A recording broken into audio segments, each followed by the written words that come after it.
going on, you guys? This is Joey Bada Bing 22, your local reseller, mailman, Flipcon specialist, artist, whatever you want to call it. Bada bing, bada boom, we're here, baby. What is going on? Welcome back to another live listing with my boy, Drew, Profit Monsters.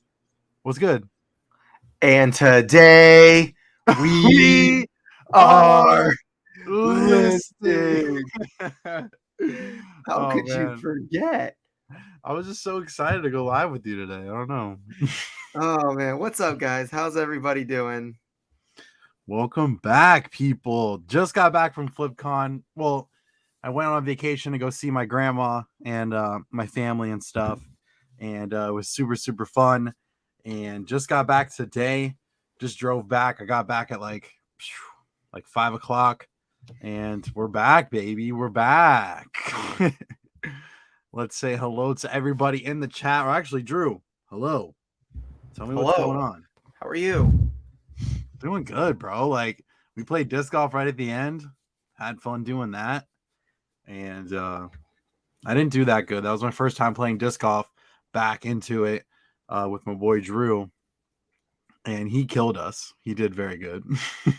Yeah, it seemed like everybody was really tired. Except for me, I was pumped. But, I mean, I'm always pumped about disc golf. So, yeah. I played a little 9-hole round yesterday after church. Feeling good. It's awesome. Let's say hello to everybody in the chat.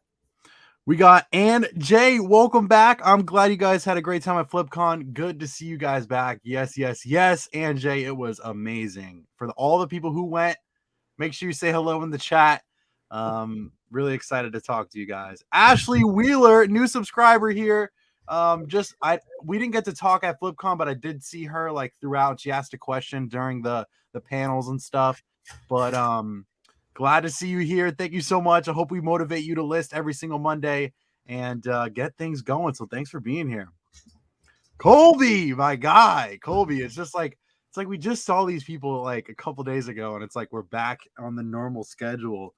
And it's kind of crazy like to see everyone in here. Colby, what's up? Mama Didi is here. How are you? Tina, yes, we're back from Flipcon, baby. Thanks for being here. Trevor, what's up, my man? Thanks for being here. Holly, the boys are back in town. We are. Let's go.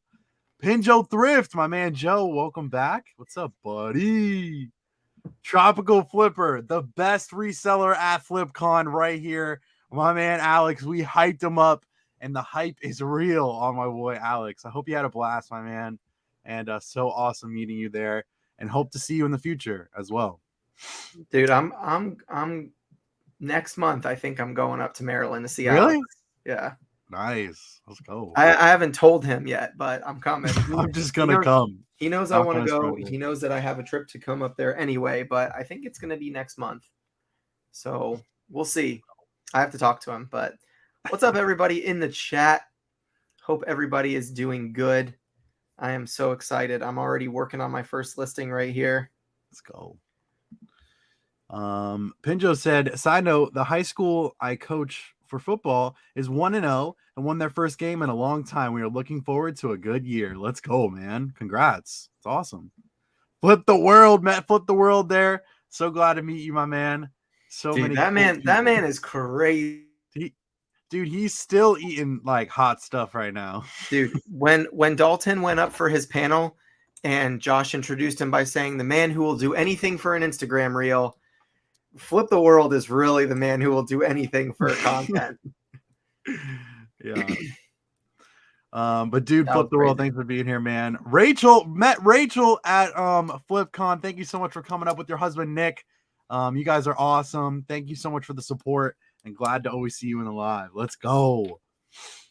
Andrew, we never will. My man is here. Or I almost said Andrew's first listing. That's basically his name. But here we go. Success, baby. I hope you guys are listing. Let's go. We're getting motivated. Let's get this thing going. First listing done, baby. Bada bing, bada boom. Joy Good Enough is here. What's going on? The Pokemon Dentist. Hello, how are you? Wes Smith, my guy. What's good? Christy Wilson is here. All-Star Vintage. Hello, hello. Junk Monkey. What's good? Christopher Nutter is here. Let's get it, my guy. Flip the World, just finished my listings, ready to hang. Let's go, boy. More income. Hey, y'all, no listening for me tonight. Listening in and gonna be working on installing some flooring in my basement. Let's go, dude. It's awesome. Yeah, it was a super long trip for me, but I had a lot of fun. Jennifer Frederick, haven't seen you in a while. Let's go. Thanks for being here. Hey. Garage Sale Maniacs, what's up, my man James? What's going on? Flipcon was amazing. Colin is here, my boy Colin. What's good? That is not Colin. No, I know. Okay, I was gonna say. No, it's a joke now. It's got to be a joke. I was gonna say, how dare you? But is that because you called her like, "What up, my boy"? One time. Yeah, because dude, I mean, you look at Colin. There's only a C. She's a lady. I know, but dude, look at this. Would you think it's a guy or no? I don't know. Come on. I don't know. Colin's on the move. It could go either way. Well, hello. Thanks for being here. Awesome meeting you at FlipCon. A lot of awesome people. So glad to see you in here. That Flipper dude, what's good? Yeah, we had a blast, man. Steve's Resales, what's good? Welcome in. Nick Bowles, eBay has been super dead for me recently. I need some advice. Keep listing, my guy. Garage Sale Maniac said, Drew, loving the new videos. Keep them going, Drew. Hey, I recorded another one today. Dude, let's go, man. I'm going to be recording a video in the next couple days, so I'm ready. Yeah, I recorded a video today about like everything that I did. For those of you guys who don't follow me on Instagram, I woke up and I was just like, I've been really motivated since Flipcon to just like, from the optimization panel specifically for me, just like organizing my inventory and getting everything like refreshed in my store and stuff like that. And so today I went through all the bins of my clothing, looking for anything that was unlisted. And I found like 50 pieces of clothing that were unlisted on my eBay stores. I checked both stores. I had both phones out. Like I had both phones in my hand and I would type in like the North Face if I found like a North Face jacket. And then I'd scroll through all my listings to see if I had that one and it wasn't listed. So then, so I went through that and I did some other stuff. I kind of did like a small day in the life video. I showed everybody the new house. I recorded a little clip of the shed, all organized and ready to go. So I got both of those clips in there, as well as me kind of going through my inventory and seeing like what was listed and what wasn't. So it's kind of like a little mashup of a little bit of everything, kind of like a, I don't know, I guess you call it like a spring cleaning day in the life of Profit Monsters. But man, like if I had 50 listings and each item averages $20, some were worth more, some were worth less, but let's just call it $20 average. 50 listings is $1,000 worth of listings that was sitting in my bins unlisted. Yeah. So it's just crazy. So I took pictures of probably like 40 of the 50 items today, and I'm listing them now, and I'll finish the rest tomorrow. I found a couple of things that have been sitting for years that like I've never even gotten a single offer on, so I just took them out of the eBay store. They're not even worth it. They'll get donated. And so I'm excited to list these ones, get my store and my inventory back up to date. And just kind of, I guess you could say I thrifted myself today. That's awesome. It's always good to go through like, I guess like old listings, or just even to go through your inventory and see if things are listed or not. It's so crazy to see that you have so many items that aren't either listed or whatever. Like, I think that's crazy. I think one day I'll have to go through all my stuff and just see.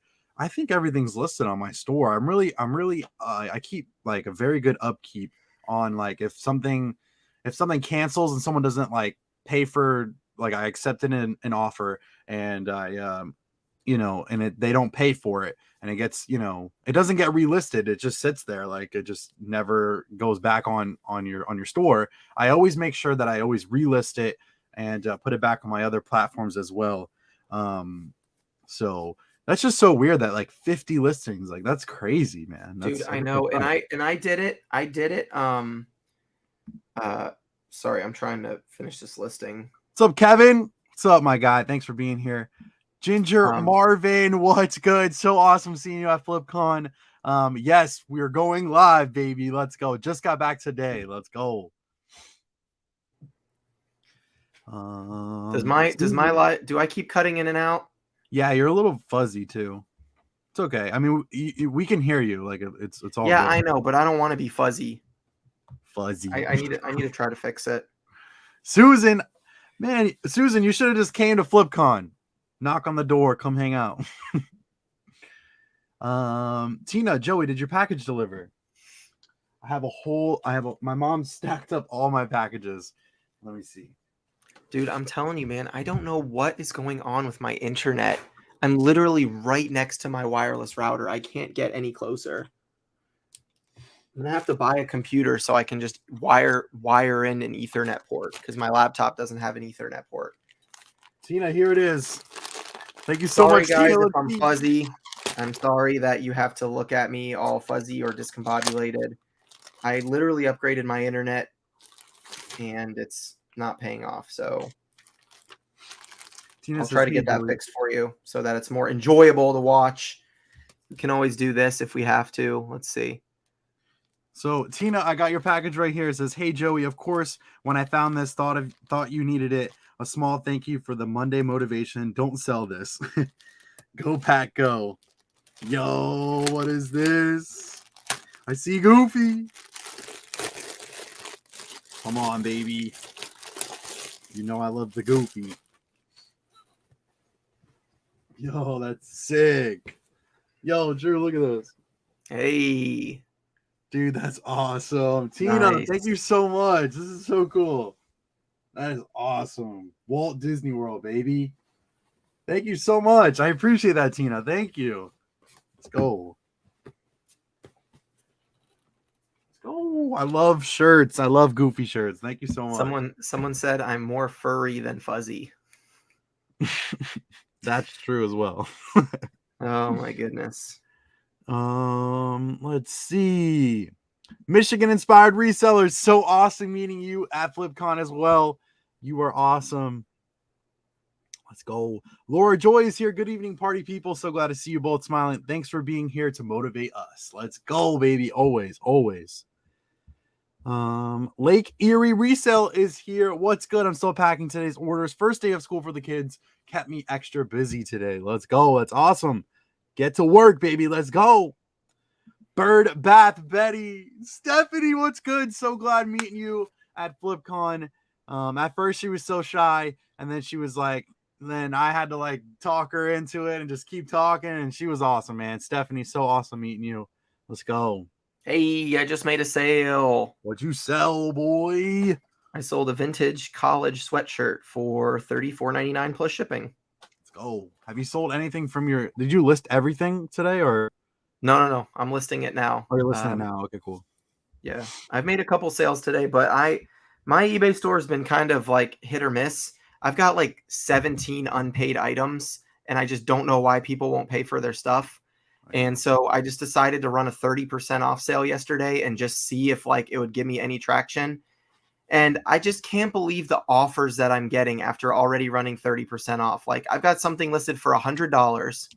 30% off brings it to $70, and then someone offers me $30. Sheesh. I had a pair of Allbirds listed for $39.99 free shipping.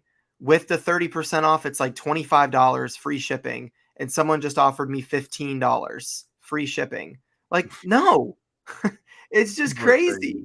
Yeah. It's just crazy. I've sent messages. I've sent the payment request. I've messaged people and said, please let me know if you're going to pay for this item. Like a pair of Jordans for $200, a Sony surround sound home theater system for $125, a pair of foam posits for $110, a pair of high heels for $40, a pair of Kobe's for $179, a vintage t-shirt for $160. It's crazy, man. It's just crazy, bro. It's just crazy. So Michigan inspired reseller says, did you guys see the hairy tornado tattoo? I saw Little Miss Q's tattoo that was crazy for her thousandth subscriber. There was a bunch of people on there. And then I saw that Flip the World got a a tattoo, but I was busy. I watched like the first minute and then I didn't get to finish it. He was getting the tattoo at the tattoo place. I got to finish that video, but don't spoil it for me, anybody in the chat. But I gotta watch that. I watched it. It was good. It was good, man. I gotta watch it. Game time thrifting. What's good? Yes, Drew put out a video. Hopefully you watched it. Let's go. PD, what's good? Thanks for being here. Melanie, what's going on? Nathalie is here. Thanks for being here. Hey. What the world says, I'll be selling prints of my hairy tornado tattoo if anyone needs it without getting it yourself. Drew, you're looking good again if you want to come back. Okay. There he is. Getting Thrifty says, enjoyed meeting everyone at Flipcon. Can't wait for next year. It's going to be even better. It's going to be amazing. Seriously. Had a blast. Ashley C, what's good? Abel's Treasures, so glad meeting you too. Let's go. He had an awesome like Hawaiian shirt with his logo on it. Abel, so awesome meeting you. Ant Ball, dude. Anthony wants to play disc golf with you so bad, Drew. Like when I came home, that was his first words. Here we go. Drew, are you down to play disc golf this weekend? I have a 3-day weekend. If so, I'm going to beat you. You need to come up here and play a different course, buddy.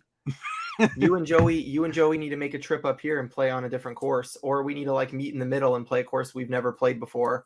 Look at this spot ball. Playing on the same course that you played every day, homie, doesn't count. You already beat me on your home turf. I don't need to get beat again. What he said? I wasn't even listening. Whoa. On your home turf. I don't need to get beat again. Look who's here. Your home turf. Josh, let me turn this down and turn this back up. We got a stream hacker here. Dude, did you just hack our stream? I'm trying. He's like, hello, is this thing on? I don't know. I don't have my dummy battery for my Canon camera, and I don't have my webcams in the warehouse, so I'm just using my phone, and it's slowly falling down. Professional YouTuber here, what's going on? What's up, Josh? Man, I'm just living the dream. Today we filmed a big video talking about Flipcon, like what went right, what went wrong. We're not really, I don't think anything really went wrong, but just things we do differently. And it's just been on my mind, man. I had such a great time. I said in the video that my biggest regret was not like filming or like taking more pictures. I did that specifically so I could like be present and not like have a camera in my hand. But now I'm like, man, there was so much that happened that I really wish I could relive, you know? Mm-hmm.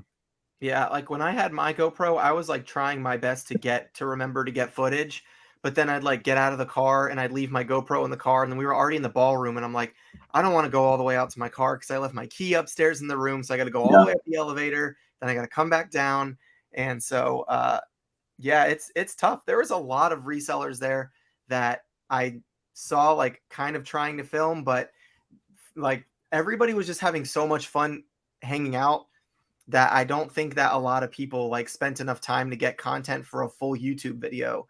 Like even Blake Knobloch like pulled out his phone one time mid-conversation. I was talking to him literally mid-conversation, and he's just like got his camera like this in front of his face. He's like, wait. Start over with what you were saying. Say that again. Like, dude, you're just gonna put this in the middle of our conversation. So anyway, but it was awesome. I did put out a video. If you guys haven't seen it, it was my best effort at getting a mini vlog with some different scenes from Flipcon, so you guys can enjoy that as much as possible. But there you go. So Josh, what are your opinions on everybody who's made Flipcon videos? Have you watched them? Have you read comments? Are you ignoring them? No, I'm not ignoring anything. I will say that like generally people that didn't like me as a YouTuber or whatever probably wouldn't have paid to come anyway. So the people that are making the YouTube videos like in review of it are generally going to be pretty positive. Like if they have anything negative to say, they're going to be really nice about it.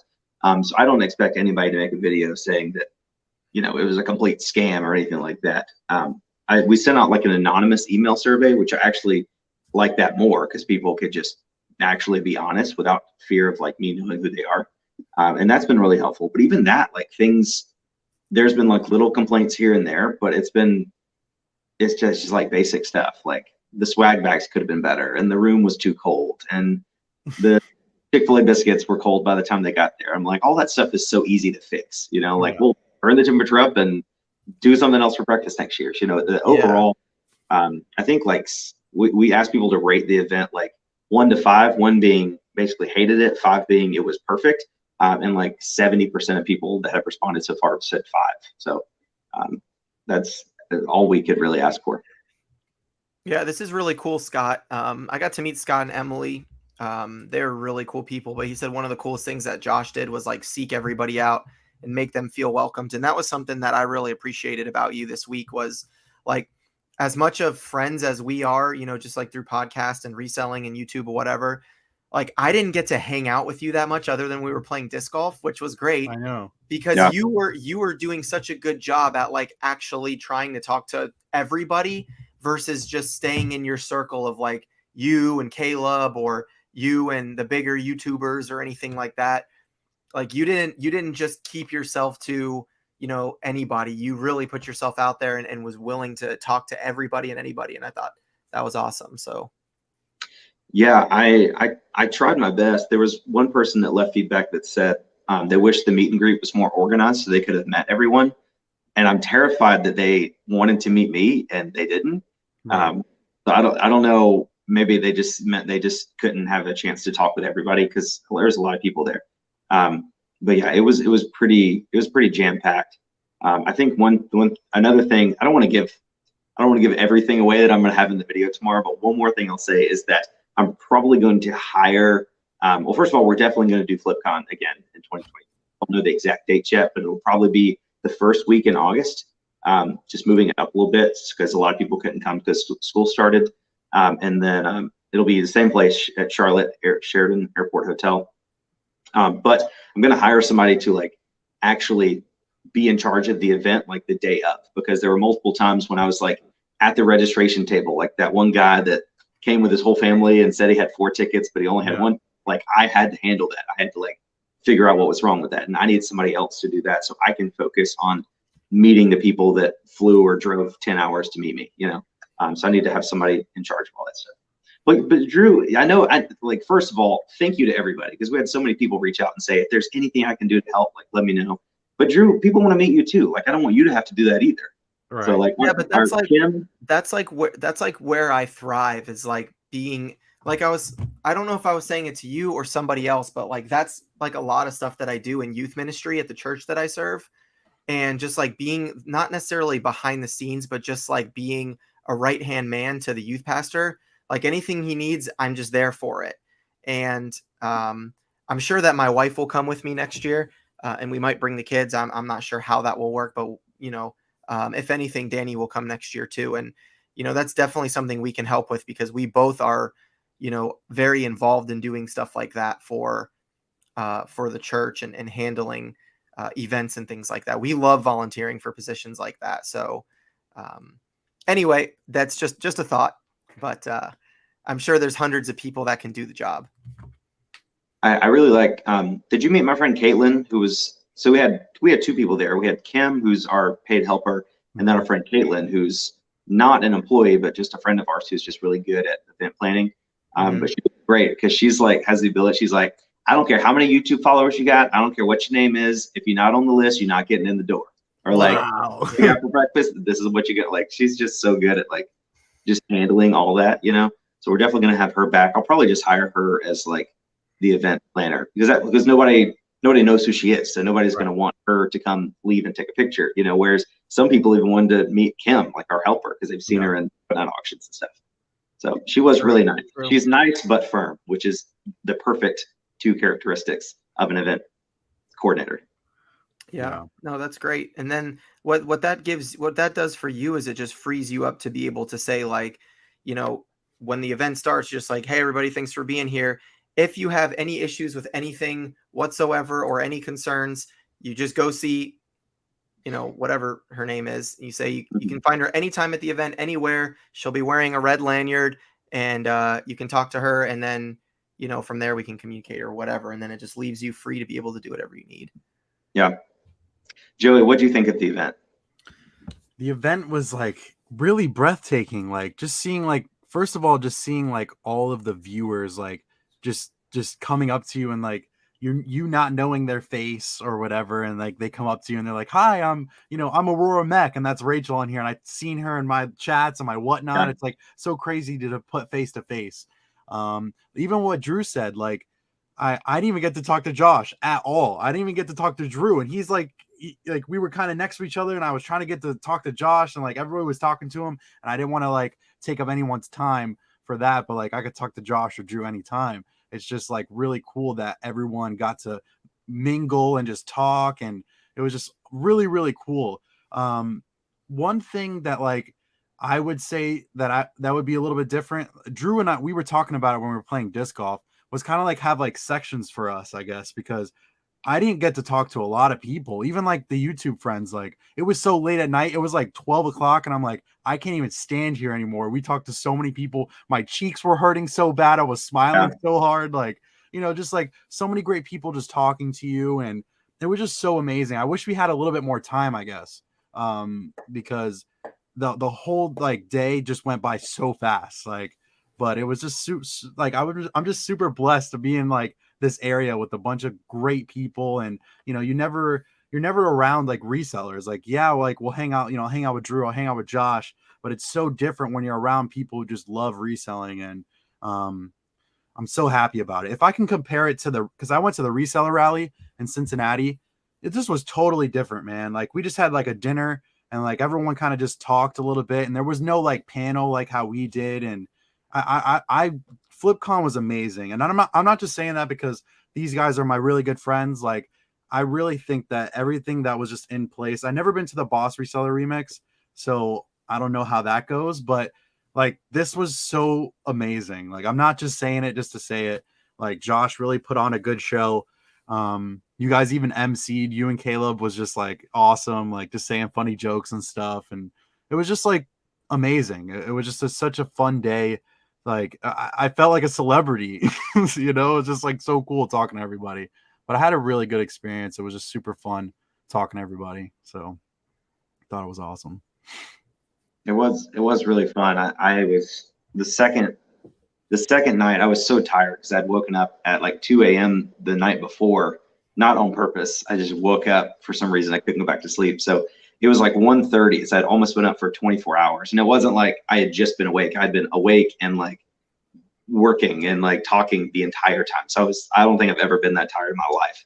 But I didn't want to go to bed because I'm like, as soon as I go to bed, it's over. We're going to wake up in the morning and some people have already left. And, the last night was just really, really fun for sure. Mm-hmm. Just having everybody together, and, there was no drama. There was no, like even people, Blake Knobloch said that his biggest compliment was that Chris Daily Refinement said, like, I didn't think I'd like you, but I actually do. It's like there's always people that, had like preconceived notions about who they were going to like. And then everybody ended up liking everybody because we're all kind of doing the same thing. We're all just trying to make a buck. What's crazy is that we're all human too. Like you don't like realize like the different things, who or just who people are. And we're all human. We're all the same people. We're all doing reselling. And it's just, maybe we're at different levels, but we're all human. And it's just so great to see people come together like that. And it was just such a good time, man. Like seriously. Yeah, I said that in my YouTube video that I put out today. Someone asked if there was any content out from Flipcon. If you just type in Flipcon 2022, there's like 4 or 5 people that have already put out YouTube videos. Rachel Strickland put out one. I put out one. Dave NC Picker put out one. I think Kerry American Arbitrage, like in his series, obviously incorporated Flipcon in his videos a little bit. And there's another guy. Let me see what his name is. Hold on. I literally sat next to him at lunch. Colby put out a video. Getting Thrifty, Gettin, Getting Thrifty. He put out a like my brutal honest opinion of Flipcon video, And so there's quite a few that put stuff out there. But yeah, I just like really enjoy just networking with people. I mean, for those of you guys who know me a lot, like I have lower back issues and stuff, and I'm telling you, like I wore my Hokas all weekend, but standing on my feet for so long, like if you were talking to me in any circle, you would probably have seen me like stretching or cracking my back. Dude, And yeah. by the time I got back to the hotel, my legs were like jello, like I had ran a marathon. I couldn't even stand on my legs any longer by Wednesday night. I literally had to leave and go to bed because I was about to start sitting on the ground talking to people. And like trying to sit on the ground and look up at Walter or Adine, is like looking at a skyscraper. Dude, Especially me. So tall. So, but yeah, it was awesome. It just everybody, I had said in my video that I had like preconceived notions about certain people. And I was like, man, this is going to be interesting because like for example, Daily Refinement, he had said in one of his videos, like in his podcast with his group or something, that he at first he wasn't really excited about Flipcon. He didn't think it was going to be worth it, and all this kind of stuff. And then like I was kind of frustrated when I heard him say that, because I'm like, he's a panelist, but so why is he saying that he's not excited about going and stuff? But he really wasn't saying that he wasn't excited about going. It just meant he was saying that for someone like him, if he wasn't invited as a speaker, he probably wouldn't have spent the money to go, because his family and his business are just more important to him than a 2-day networking event. But Yeah, like Josh said, he's glad that he went, and but it was just awesome. And so just meeting everybody, I can't say enough about it. It was just so much fun, man. My my most proud moment so far is somebody that came and was on a panel said that I guess I'll say, I'm not saying names, Kevin, kind of a little picker. He reached out to me. He was like, hey man, just let you know we had a great time at the event. And he said that some of the people that are in his crowd that aren't necessarily in my crowd, he's like, they've seen, all the social media posts from the event, and they actually wish they would have gone. So we've actually turned some original naysayers into people that at least this time wish they would have gone. So I really, that means a lot for sure. And I like Adine's Facebook post today, Instagram post. It was actually a picture Haley took of he and I from the back, and he was just talking about like, forming an opinion on someone and just based off what you see on social media doesn't always perfectly correlate to how they are in real life. Like sometimes it can, sometimes it isn't, but it's tough to make judgments on people just solely off of their online presence without actually, like I think you said, picking up the phone and calling them. And I talk to Dean usually like once a month. He'll call me and we'll talk about something. But it was just really cool. Yeah, that's a really big thing in the reseller community, is that the Reddit post about Flipcon and everyone just being so, not everyone, but most, like seeing stuff that's so negative about Flipcon and that hasn't even started yet, and and just going to Flipcon, and me being just a person going to it. And I'm not just saying this because I love you guys, like literally just being like, if I was just a regular viewer of you, Josh, and I didn't do reselling, and I did reselling, but I wasn't a YouTuber. Like it's just so cool, like and the experience just to meet your favorite resellers. It's almost like celebrities in movies. Like imagine if those people all got together and regular people just got to go see them. I think it's just such a great experience. That's why I love YouTube, that we've made so many great friends through this, like, and I'm just so proud to be friends with you guys. I just love it. Like it's just so, like, I smile ear to ear. My cheeks hurt sometimes because I'm just so happy, like, that I'm in a community like this, and I'm glad that even the viewers are a part of it too. So it's really, really cool, man. It takes a lot for someone to like sit down and say, I want to do an event where I get other people together, and for other people to think of that being like a selfish thing. Just that's why I loved the event, and being able to record any content and just show people, like, there are some people out there that do conventions and things like that for a profit, in a sense where it's like obviously making money on, on their clients and stuff. But I don't see it as any different first of all, the person doing it deserves to be paid for their time and effort, no matter what. I don't care if you're little, big, anything like that. But second of all, it's like, if let's just pick a celebrity like Tom Brady. Okay. Let's say Tom Brady, said, I want to put an event together for 100 people to come and talk about sports and football, and it's going to be $500. You know how many people would pay $500 to talk to Tom Brady? Like the same thing. And Tom Brady could be making millions of dollars, doing a sponsorship with Charmin Ultra toilet paper instead of spending time doing an event for 100 people. And what people don't realize is like Josh and Caleb have people that message them all the time for sponsorships and ads and all this kind of stuff.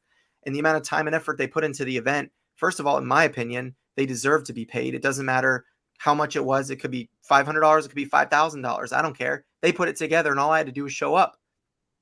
That's worth something. But, at the end of the day, Josh and Haley could have made probably 3 to 5 YouTube videos with way less effort than what it took to put Flipcon together and made more money, just from YouTube videos. Yeah. So I will say that we actually ended up making a good bit more money than I thought we were going to make, because we had factored in like worst case scenarios. Like, okay, we have 4 free drink tickets for everybody. There may be some people that don't drink, but they might sell their tickets to other people. So let's factor in like 4 drinks for everybody. The drinks were like $12 to $18 a piece, depending on what you drink. But luckily that our alcohol budget came in like less than half of what we thought it was going to be. So that helped a ton. The food budget actually came in a little less than we thought. So we actually made a pretty good amount of money, but I want to like immediately kind of pour a lot of that into next year, like better swag bags. And we actually want to extend the event another day, make it a 2.5-day event instead of 1.5 days, because people are already flying in anyway. A lot of people already stayed the weekend. Joey, you stayed until yesterday, Yeah.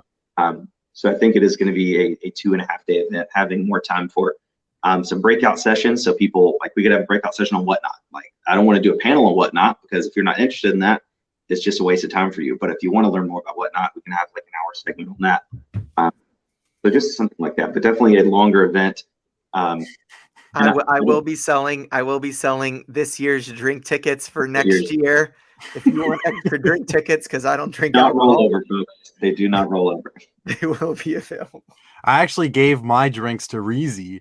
He didn't have any drinks or something like that anymore, and I was like, dude, just take mine. I don't even drink. So he was like, dude, thank you, man. There were no shortage of drinks. I don't think anybody wanted a drink and couldn't have it. If they used all theirs. We actually gave out 5, because we gave 4 originally, and then American Bubble Boy wanted to sponsor a champagne toast. And that was another thing I messed up on. I told him, like, Joel, I was like, okay, a champagne toast, 300 people, like I think it was like $6 each was like champagne, but I didn't factor in like that it was plus 23% gratuity and plus tax. So I was worried about that. But then we just ended up giving out an extra drink ticket for everybody, and it still came up under budget. So the alcohol, I mean, we probably saved like $10,000 just on alcohol alone, because I guess resellers don't drink. So next year, drink all you want. I was like, no way we're going to be able to offer 4 free drinks again next year. But if it's the same crowd, we could offer unlimited, because you guys can drink. There was definitely a few drinkers, but I think they made the event funny. Like one person came up to me and was like, this was probably like 2 a.m. I'm still talking to people. And one girl comes up to me. I mean, she was definitely drinking a lot. And she was like, hey, we're going to the strip club. You want to come? I'm like, no, thank you. Yeah, she came up to me. She's like one of those drunk. I think her name was Kate. And she came out and she was like right up in my face, like really close. She was like, I don't know who you are. Do you want to go to the strip club with me? Like, hello, thank you so much. She really didn't know who I was. She came to meet Amy, the girl that I filmed the UPS video, the $4,000 UPS lost item. Yeah. Amy was the one in that video, and that was like a friend of Amy that met up at Flipcon. She didn't know any of us, and I love that, because she was probably the only person there that didn't know who I was. So I could actually have like a normal conversation with her, even though she was intoxicated. But it was funny, and I did not go to the strip club. Christopher, $20 super chat. Thank you, my man. The reason I didn't come this year, I found out they didn't have a Waldorf Astoria, so I had nowhere to stay. Dude, Christopher, you got to come next year. That would be so cool to see you, man. Do you know what a Waldorf is, Joey? I don't. It's like an extremely expensive hotel. Oh. It's a joke, but he's basically saying that the Sheridan wasn't fancy enough for him. But you could have stayed on the 8th floor with Harry Tornado.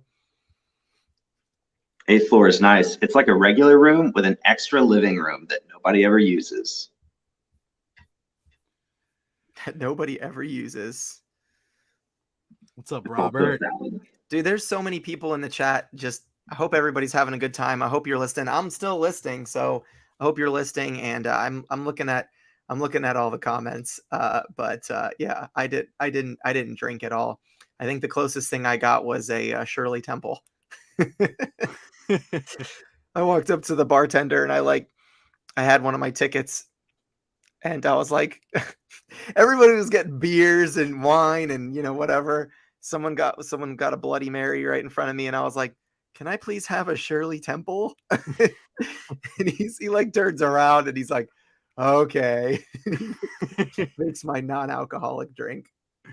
Dude, one of my favorite parts was the hotel staff. Like they were nice to me because I was the guy paying all the money to them. But like at dinner that night, we were trying to figure out where to eat because I didn't want to.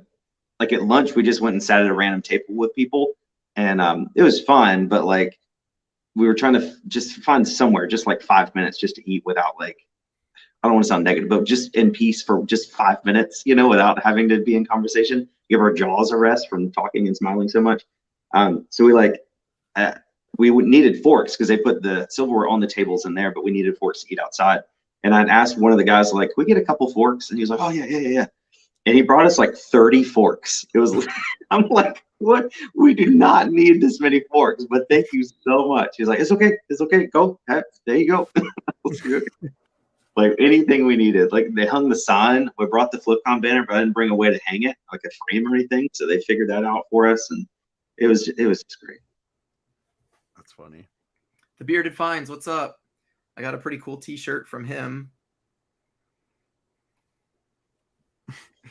So we went to Cracker Barrel for, I think it was like dinner for the first night, and we couldn't get it. There was no tables available, and I went up to the lady. I was like, "Hey, we need a table. We got some celebrities here, and we need to sit at the table."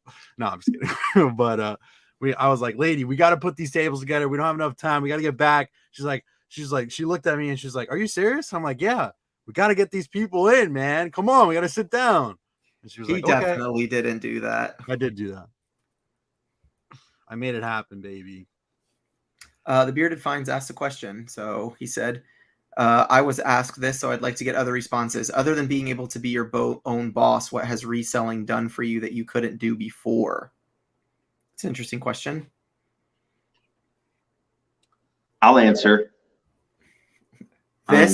Reselling and YouTube combined really has allowed us to make more money than we'd ever would be able to in our entire lifetimes. Like even if Haley has a degree in biochemistry from Clemson, and even if she were able to get some fancy science job and I finished my college degree and you got some business insurance job or whatever, we'd still never be able to make this much money. So reselling allowed us to kind of bridge that and then build up the social media. Like we wouldn't have our social media if it wasn't for reselling, So just because we make more money with social media, it was because of reselling, and it's still because of reselling that we have that.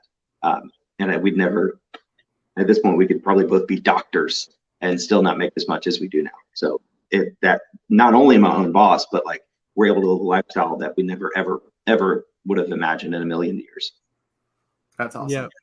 For me, like my little brother's standing right here, and just being able to coach. I actually coach him in basketball, and I don't think I would ever be able to do that with the post office, trying to get off in time to be at the practices, and then all the games are on Saturdays now. So Saturdays I would always have to work. Every 6 weeks it would turn into I'll have the weekend off, and it would be impossible for me to be a coach for my brother. And I'm just so thankful that I could be there for him and do that. Also is just being able to hang out with friends you know, like you guys going to see you whenever I want, being able to go to Flipcon. I would never be able to go to Flipcon if I had, you know, if I was still working at the post office. Just so thankful that I'm able to not really do whatever I want, but like to be able to make decisions and be like, yeah, I can make that work. I could work extra hard these 4 days. And then, you know, being here on the weekend, or, you know, going on a week vacation, going to see my grandma and going to do Flipcon, you know, being able to do all that and come back to work and do everything that I have to do. Just so thankful I'm my own boss. So yeah. Yeah, man, it's just amazing. Working for yourself, being your own boss just has no limits, man. I mean, I can't tell you how many of my friends from church specifically, because other than resellers, like all my friends come from church. I have like one friend from high school left who doesn't go to church with me, and we just talk occasionally. But I mean, most of my friends are from church or resellers, and they all work 9 to 5s. And I'm telling you, like, even just something as simple as playing disc golf, like if I wanted to take a break from listing at 2 p.m, I could go play disc golf for 2 hours and then come back and keep listing, and I'd be fine. And these guys can't do that. They can't leave. You know, some of them don't get off work till 5 or 6. And when they get off, then they got to go home to their family. You know, one of my buddies wanted to play disc golf the other day, but he couldn't play because he's like, I work 6 days straight. And I basically just come home, eat dinner, and then tuck my kids into bed. And then, you know, I'm usually pretty tired. And, you know, it's just like, to me, that's just no life to live. Like, you know, it's just waking up and doing the same thing over and over and over again. And reselling is an adventure. One day you're at a Flipcon convention. The next day you're in a Goodwill and you find a Grail. The next day you're shipping out packages. The next day you're playing disc golf, enjoying your life. I mean, it's just awesome. Yeah, the freedom to, you work a lot when you're self-employed, you know, like I definitely work more hours now, but the huge difference is that I'm not forced to work certain hours. Like I can pick the hours. Right. There's nothing worse than like being at a job and it's like 2 o'clock in the afternoon and you're just like thinking like you've got so much stuff to do and at like that night, and you just have to sit there and just wait for 5 o'clock to roll around. Like, yeah, that sucks, man. Yeah, I just love, you know, like today I had some stuff I had to do. And so what's up, everybody in the chat that's still joining? We got 169 people in here. Hit that thumbs up button for my boy Joey. But like my wife's mom was in the hospital, and so like we've had some family stuff going on. I almost didn't go to Flipcon because of it, but she's doing better, thank God. And you know, she just got released to go home today. And so like I was in the middle of going through all my inventory today, and then Danny had to go check her mom out of the hospital. And so like I was watching Zeke, my son, and we were kind of hanging out. I was still kind of working, but kind of playing with him at the same time. And, you know, just like all sorts of stuff throughout the day. Then Danny didn't get home early enough, so I had to go pick up Asher from school. Like if I had a 9 to 5, you know, my wife would have had to try to go to the hospital, you know, with Zeke, and then leave early to go get Asher from school because I would have been stuck at my 9 to 5. And so, you know, then I took a break from taking pictures. I mowed my lawn because my wife is having people over tomorrow for a play date. So I mowed the lawn, and then I got back in here, you know, I ate dinner with the family, and then I got back to work. And it's just like, it's just awesome, man. Like I just took breaks. I did what I wanted to today and spent time with the kids, picked up my son from school, and it didn't interrupt my schedule. I just went back to working when I got home. Yep. So, and then our friend Josh, NYC Flip, over here. Yo, NYC Flip, formerly known as eBay Flip 247. Great Coming time. at you live from the Goodwill. They just asked me to stop filming, but you know your boy ain't gonna do it. Yes. How you doing, Josh? He's Thanks for crazy, being here, man. He's Awesome crazy. dude right here. He is a cool guy. But thank you for the super chat, sir. Thank you so much. Yeah, $2 super chat. I didn't even see it. Thank you, man. Appreciate that. I'm actually listing. I'm trying to focus and list you boys and girls. I'm almost done. Other thing, I'm working on a thumbnail. A thrifty reseller asked a question a minute ago and said, I feel like there's so much reseller YouTube content. What else is there to share with YouTube viewers? And that's a great question, because you're right. There is like whatever question that comes up in your reselling business, like, oh, how do I do this? If you just YouTube search it, there's probably already at least 5 videos about it, depending on the topic, you know. So that's why we've tried to kind of become more of like the entertainment for resellers, because like I'm not like I feel like I'm still a good reseller in terms of like knowing what things are worth, but I'm not gonna if you've been reselling for more than like 2 years, you're probably not gonna learn anything from me, because I've only been reselling for 3 years, you know. So that's why I'm like, how can I keep the interest of these people that are no longer learning from our channel? And that's why we tried to switch to more like an entertainment for resellers versus like the education. Like we started with education for resellers with like a little entertainment twist to add value to people's lives and get them to subscribe to the channel as a way to say thank you. And then we've slowly turned them into just fans of our lives in general. That's why we can make you know, like travel vlogs and just daily vlogs where I'm pulling weeds or changing light bulbs, and people for the most part still watch and enjoy that because they're watching while they're listening, or they're watching while they're cleaning, or, you know, doing whatever. So yeah, I would say if you have a good personality and you create interesting and entertaining videos that resellers can relate to, like still go thrifting or whatever, like still add in little bits of reselling here and there, and just make it more like a vlog and relationship style channel, I think that would work for you. And people are always looking for other newer resellers to watch that they can just put on a video for 30 minutes while they clean and list, and not die of boredom. Yeah, I think that there are a couple of categories of reseller YouTube videos that could be made, but they just require a lot more effort, and I don't think a lot of people are willing to do them. One of them being, for example, rewilded reselling, you know, like doing shorts where you like walk up to people with a microphone and ask them questions. I've always wanted to do that with like eBay related stuff, and just like walk, like in a Goodwill.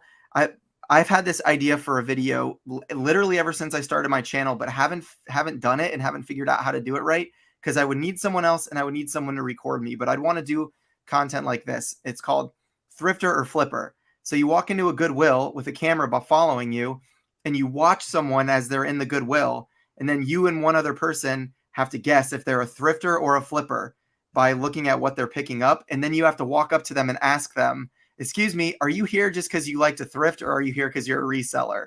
And then whoever gets the most right, you know, wins a prize or something like that. You know, stuff like that. I think that it's more entertainment side, but it's still reselling related.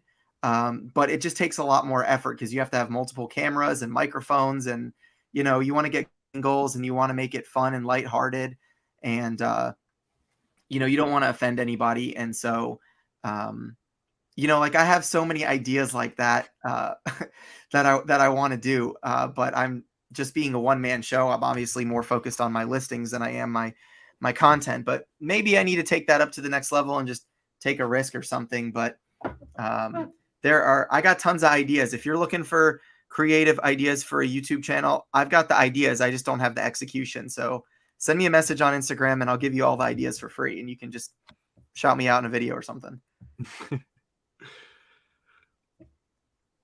Zach says, can I just say I miss you guys already? I miss you more, Zach. I didn't even get to talk to Zach. Like, there's so many people I didn't really get to talk to. Like, it's crazy, my friends. Somebody also said that it would be cool to have, so at Vid Summit, the YouTube conference I go to, they have like a lunch, like one of the lunches one day where it's only speakers, and that way everybody can like go and like meet other speakers that they like. There's people that speak at Vid Summit that are fans of other people that speak at Vid Summit, but it's hard to meet because you're meeting your fans individually, you know, all day long. And I think that's like a really interesting concept to have like just a separate lunch only for speakers, like maybe invited guests or something like that, just to like pick the brains of everybody, you know, just like, hey, let's, like, we're all reseller YouTubers, let's get together and have an open conversation. And we kind of did that in the halls at Flipcon. But to do it without distractions, you know, without like people coming in and out of the group, just like sit down and really brainstorm about business in general, openly, like without you know, I don't know what I'm trying to say. Just having that exclusive environment, at least for a small period of time, Right. would be cool.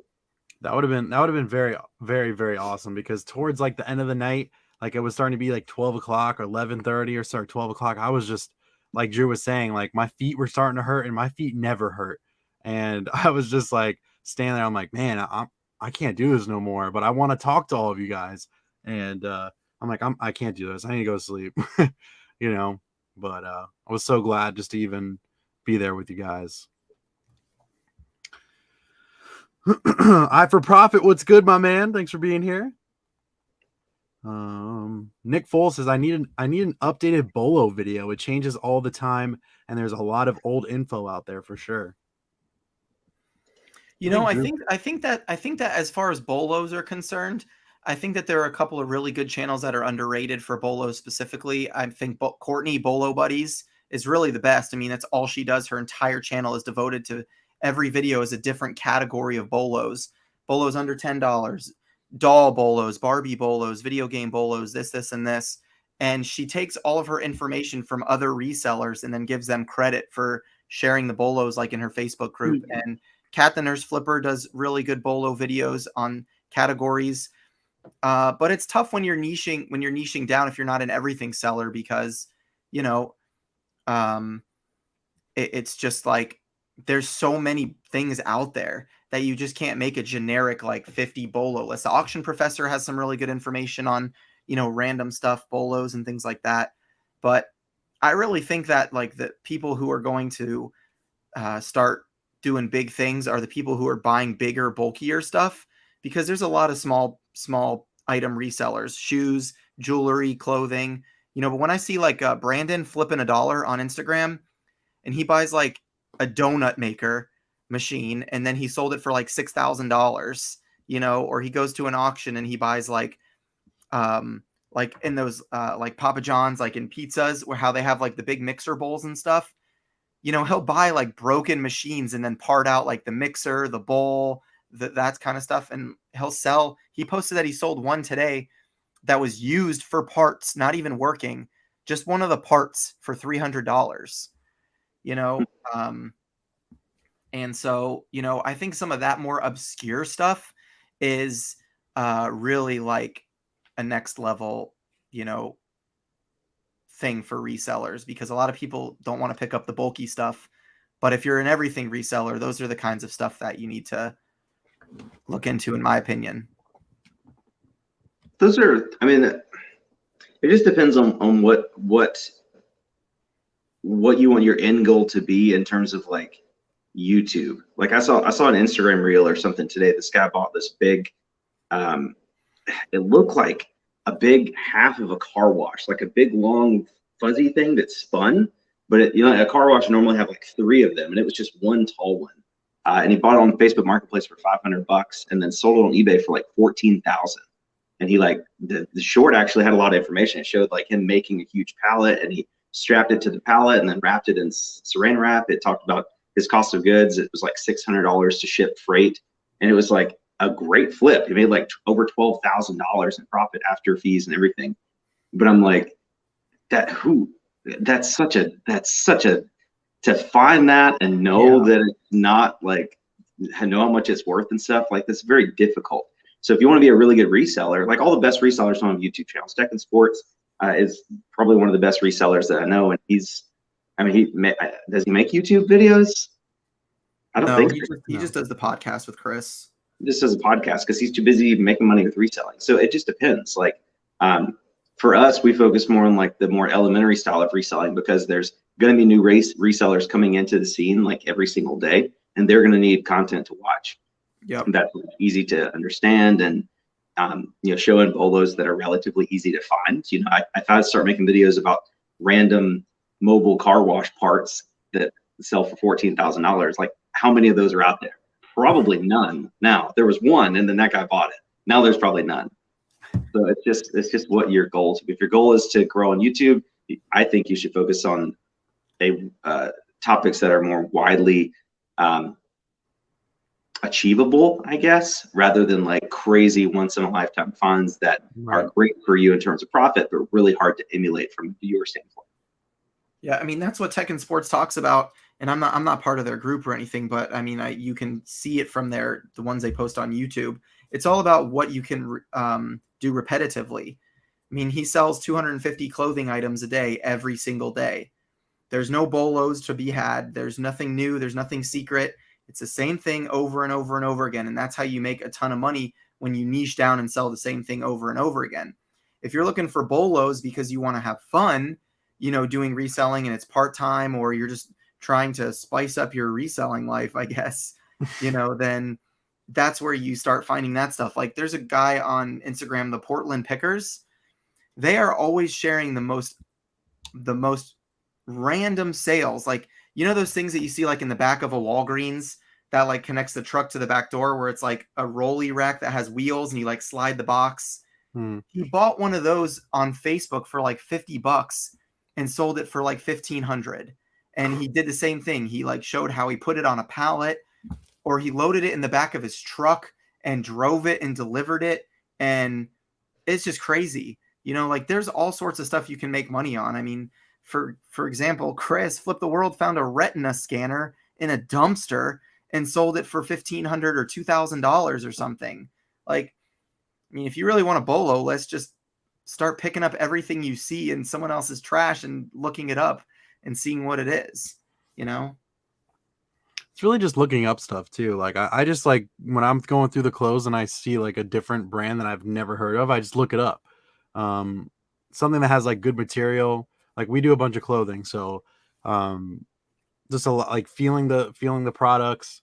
But a bolo video would be pretty cool. I have some pretty good bolos that I've sold. Like Viore is a really good brand for clothes. Lululemon, I love that. What else? I don't know, but it'd be cool to put out like a clothing one for the people out there. Who are you most excited to meet that you didn't get to see? Tech went with Chris.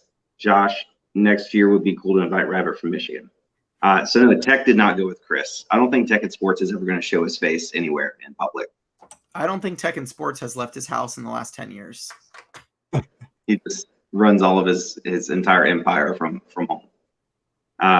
Who is I most excited to see? That's a good question. I was really excited to see Ashley again, even though I had already met her before. I think she's just a cool person. It's really cool to see Renzi. Like they were awesome. They were exactly as you would you think they are from Instagram or YouTube. I was just excited for everybody. There was not really one person that stood out. I guess that was just an overall general excitement. And then are you talking about Resell Rabbit? Because I don't. Yeah, Resell I always Rabbit. get him and Taco Stacks confused. One of them I like and one of them I don't. I think Taco Stacks is the one I like. Taco Stacks does like trash pickups at the dumpster, flea market stuff, storage lockers. And then Resell Rabbit like buys out, a warehouse of JC Penney's and then shows how he like flips that's right. those. Yeah. I've seen both their videos, and I say liked. I've seen like maybe 3 Taco Stack videos and like 1 Resell Rabbit video. So that's how I'm forming my opinion. But yeah, I don't have any. I want everybody to come to Flipcon, regardless of who you are. Yeah. We have a $10 super chat from Michigan inspired reseller. This was by far the best reseller event we have ever been to as a couple. I feel like I got loads of information and motivation to improve my listings, sales, and social media like Instagram and YouTube. Thank you for the $10 super chat. And I agree with you 100% on that. It was the best event that I've ever been to. I went to the Cincinnati reseller or the reseller rally, and it just doesn't compare. It just doesn't compare what we just went to. Just super amazing, super amazing. Dude, meeting Brian was really cool because like him and Alex Tropical Flipper are like, in my opinion, like on the same level, which is like a total different level than regular resellers, just because they have all this stuff and they know how to flip it and buy it in bulk and make money. But he was just so chill, and so was Alex. It like blew my mind. I'm like, how do you guys have like 1.4 million unlisted items in your warehouses? And you're just like, hey, nice to meet you. I would be like sweating all Who is that guy that was like the #1 video game seller? He had Someone like put it in the chat right now. I don't know who it was. I met him and I was like, hey, what's up, man? And people were like, do you not know who this is? I was like, I looked at his name tag and said his name. I'm like, who's that? It's like, bro, he's the #1 video game seller. Sosa Games. Yeah, Sosa Games. And like people were like fangirling over him. It's like, that's cool to meet you, man. I never heard of you before. That's cool. He like didn't want to be on any videos or anything like that, so he's a fairly private person, I think. But yeah, he's got it going on. He might have to be on a panel next year. Yeah, that's something that I think that you'll do a really good job with next year, is however you do the panels and the breakout sessions, is like maybe finding people who aren't necessarily on YouTube or just like influencers, but actually have like really like a lot of knowledge in their categories, or have built businesses without having to share stuff on social media. Like again, Yeah. Alex Tropical Flipper, you know, he's just like, he made so many connections with people this week, but like not a lot of people know everything that he has. And he's like, oh yeah, I've got a warehouse with 300 cars, 200 motorcycles, 9 million unlisted records. I have given cars to Snoop Dogg for music videos. And like, he's just got crazy. Flipper? Yeah. Is he serious, or is that just like stories? Yeah, no, it's real. It's all real. So when he said he was going to give you a car if you got that hole-in-one, he was serious. He has it. He has it for real. He showed me pictures. So wow. It's just like that kind of stuff you would never know, you know, about someone like him or Sosa. You know, everybody knows his account apparently, but nobody knows about him or how he has 55 employees and how he can constantly get video games like that. So, you know, and it goes back to what I was saying. Like, what do you want to happen? Like, if you want to have a business where you have 55 employees selling video games on Amazon, like you don't have time to make YouTube videos. You don't have time to do anything other than run a business with 55 employees, you know? Yeah. But Casey, I think there's a reason. I think there's a reason that one of our top videos on our channel is how I make $42,000 per year selling on eBay, because a lot of people make less than that, and they're like, how can this guy make 42 grand on eBay? Let me check this out. It's such an achievable number. Like, it's not that hard, you know. You could just do it really 20 hours a week.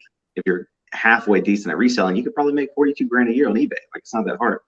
And I think that's what resonates with most people on YouTube, because people that are already successful at reselling, they're not watching YouTube. They're working and selling stuff. You know?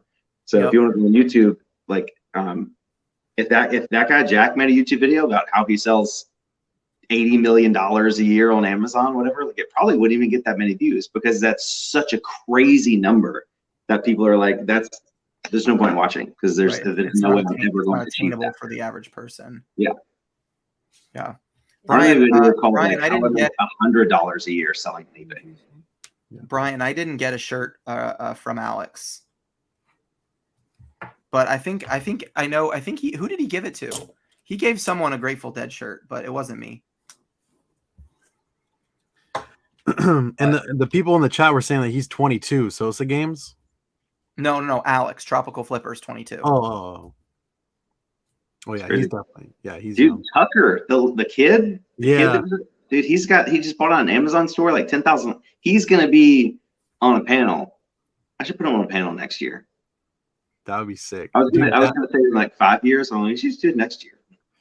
I met him at the reseller rally in Cincinnati, and he was just like the coolest kid ever, man. He's just like, I'm a reseller. Yeah, I sell stuff. I'm really good at it. It's just like he's just so confident in himself, and really, really good kid. And his dad's awesome too. Phoenix Flipper says, my son knows a 19-year-old kid who started his own private label on Amazon and now owns an apartment complex. That's pretty cool. Sorry, I was thinking about all that stuff. That there's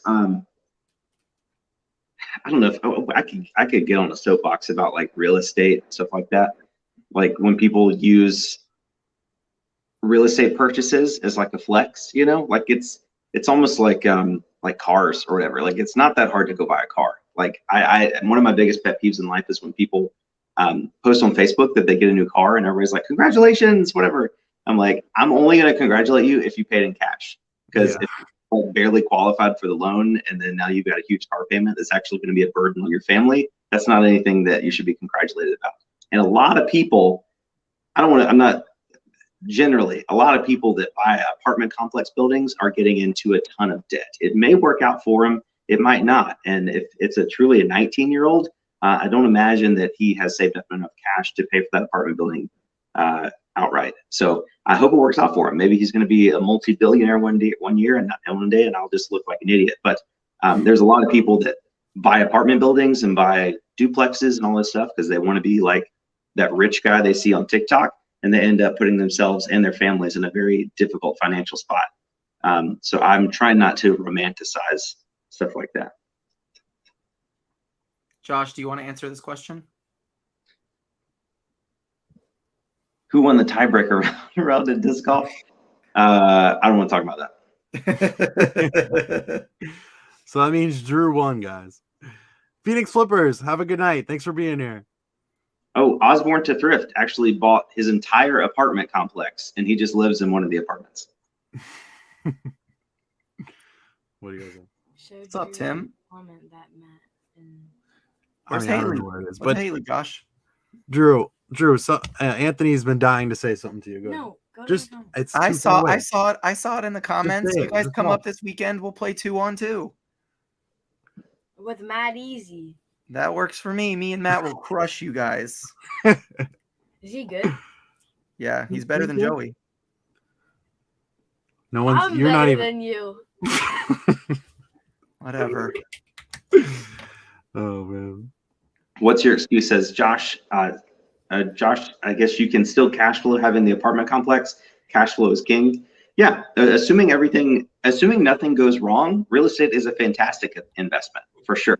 But if you have Zach, Utah Ball and Gone, sometimes things go wrong. Sometimes tenants trash your apartment and move out. Sometimes, when you're doing your little calculations to see what the capitalization rate is of an investment property, like people just assume that all tenants are going to pay on time and every apartment is going to be leased, and a 20-unit apartment complex is going to cost $1,200 a year in maintenance, and all that stuff is just not really realistic.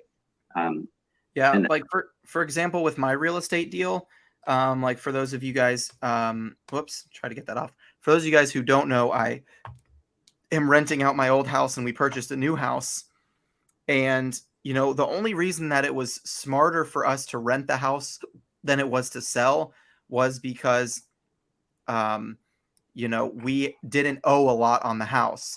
If I had only paid off $10,000 of a $250,000 loan, I still had a $1,900 a month mortgage payment and I'm charging $2,000 a month. Obviously it wouldn't make sense, but because my mortgage is only $450 a month on that house and I can rent the house out for $2,000 a month, it's financially more beneficial for me because of the equity that I built into the house to rent it out and use the equity to use as a down payment on this house and, still be able to use my rental income to pay for the home equity line of credit I used to pay for this house, plus my mortgage on the original house, plus profit. That's the only reason it's beneficial, is because it's covering half of my mortgage on this house, as well as the mortgage on that house, plus profit. So. Grumpy Picker says, Joey, give us a boost. Guys, you better be listing right now. You better be doing whatever you're supposed to be doing. Let's go, baby. Andrew, We Never Will's got 20 listings up. Let's go. Junk Monkey, where are you at? Let's go. How many listings are you guys at? Or what are you guys doing? Are you guys shipping stuff out? What are you guys doing tonight? Let me know in the chat. Let's go. I'm actually getting quite a few listings done. I'm killing it right now. I think Haley listed like 10 things today. Nice. We went to the bins today and it was actually pretty good. Found a lot of stuff. Philly Picker says, owning real estate will pay off down the line. It's worth the ups and downs. Yes, sometimes for sure. You just really got to know what you're doing. And I just think there's a lot of people that, again, see like this crazy success on social media of like 22-year-old kids that have apartment complexes and they're making more money than their parents and they want that. And then they go out and buy the very first apartment complex that comes on the market. And you really have to know what you're doing. I've got a buddy of mine that bought a quadplex for like 80 grand or something like that, 80 or 100 grand. And it was in a very bad neighborhood. It's a very, very bad neighborhood, which is why he was able to get it for so cheap. And even at such a low buy cost, it still wasn't profitable. It needed so much work and he couldn't keep it rented. And every tenant he had in there was trashing the place. And there was I think there was a fire or something one time, and it was just, he ended up selling it at a loss. And that's on an $80,000 quadplex, so just because, I don't know, just really be careful when it comes to real estate. There's a risk versus reward for real estate, just like the stock market or, hosting a Flipcon event, it's kind of, it just depends on where you're at financially and what you're willing to risk. For me, there's not a lot of risk in my renting out my house because, worst case scenario, my renters don't move out. I have homeowners insurance, and renters insurance on it. But, worst case scenario, it doesn't work out and I sell my house for a huge profit. Like, I really can't lose because I owe hardly anything on my first house. My mortgage is so low. So I'm not going to be underwater in it if anything happens. If the house needs a new air conditioning unit, I just borrow it from the home equity line of credit because I have so much equity in the house. I'm not going to have to cash out $15,000 of my own personal money to go buy a new AC unit. And that's really the only reason that it worked out for me. For sure. We're actually getting a new, let's say new, and a supplemental HVAC unit upstairs in our unfinished bonus room. I think the guy's coming next week to put it in. But we had an original, it's called a mini split unit, which is the same type of unit we have in the warehouse in the back. And originally we were quoted $10,000, which is what we budgeted for. And then the guy came out the week before Flipcon and he was like, it'll be a different guy. And he was like, it's $4,700.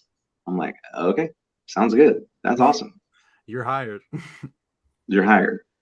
He's our handyman, Dean and Dunn handyman, actually works with this guy. So I trust him completely. Yeah. Here's a pro tip from Mr. Buys a Lot. Installation.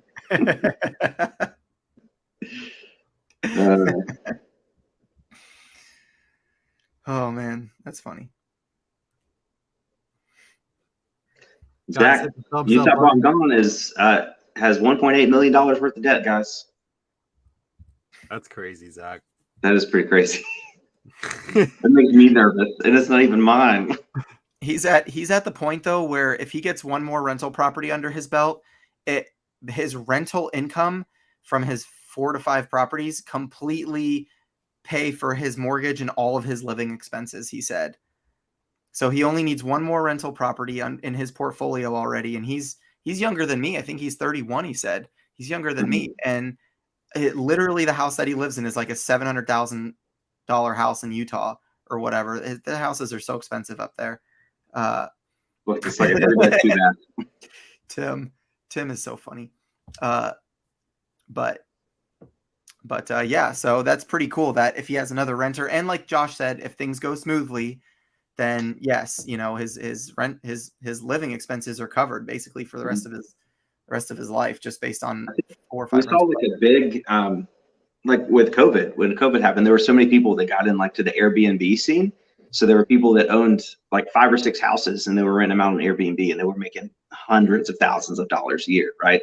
And they're like, oh, this is great. Nothing could ever go wrong. I'm going to rent all this stuff and all these temporary renters are going to pay the bills. It's going to be great. And then COVID hit.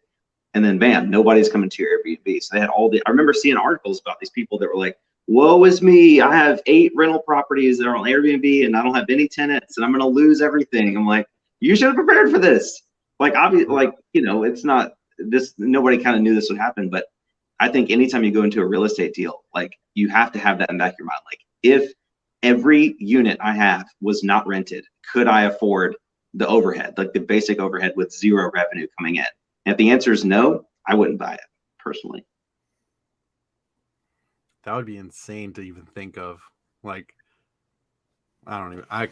would cry my eyes out. But it's Sometimes better people now. go, that would never happen. You know, I've got 8 Airbnbs. It would never happen when none of them are able to be rented. And it happened.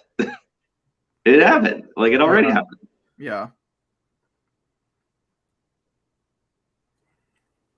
So Collins on the next move says, when will you guys be putting the group back together for your podcast? Is this not the podcast? Guys, we're at the Triple Thrift Podcast. We're going to be uploading this on the Triple Thrift on every not reselling platform, every podcast platform. Tim said birthday party at Zach's in a few weeks. Everyone's invited. You're going to have to sit on a big pile of books, folks. That's your seat. It's no chairs, books only. Oh, man. So, guys, let's do the giveaway right now. Let's do the giveaway. We're an hour and 20 minutes in right now. What should the emoji be today? Let's see, folks. Isn't there a tornado emoji? There definitely is a tornado emoji. I haven't been here a long time. What is this? What are we doing? So what we do is you have to provide that you listed something on, for the new people, you have to provide that you have listed something on eBay, at least one thing, and you guys put the emojis in the chat, and we'll pick one random winner, and then we'll buy something off their eBay store. So if you're new here, hope you listed something at least today. If you haven't, I hope you list something really quick. So let's get it. Put the tornadoes in the chat, since I did, Ginger Marvin, Kathy, I did list one thing. I listed one thing. Guys, I actually listed something today too. I listed the Domino's pizza sign, and that was the first thing that I personally listed on eBay in like 45 days. That's crazy. I'm very proud of myself. So I can enter this, right? I just need to find the tornado. You can enter this. Where's the daggum tornado? I'm gonna put a camel. You won't I need to win. find the tornado. Hey, while they're putting the tornadoes in the chat, can we talk about how the first day at Flipcon, Joey went to the wrong hotel and was playing ping pong? Really? So listen, me and Destiny, we were walking through Charlotte. Like, we were just walking, and I saw the Sheraton was it was like 7 miles away from, the one we were supposed to be at. And we kind of like walked our way all the way, towards it. And we went to like lunch and just like sightseeing and looking at different things. And I get to the Sheraton, and there's nobody in the lobby. I'm like, there's got to be one person like walking around. Like, I don't see nobody. I was like, let's just go play ping pong. So we played ping pong, and we're done. And I'm like, I don't see nobody. I just see people like wearing business clothes. And I'm like, man, if we're at the wrong place, I swear. So I'm like, let me go on the Flipcon, website and just see if what the what address actual, of the venue I'm supposed to be speaking at tomorrow. yeah, the actual address. And I'm like, Des, we're at the wrong hotel. She's like, are you kidding me? We walked all this way. You made me walk we walked 6 miles that day. Just going throughout the town, and that was so bad. So Super chat.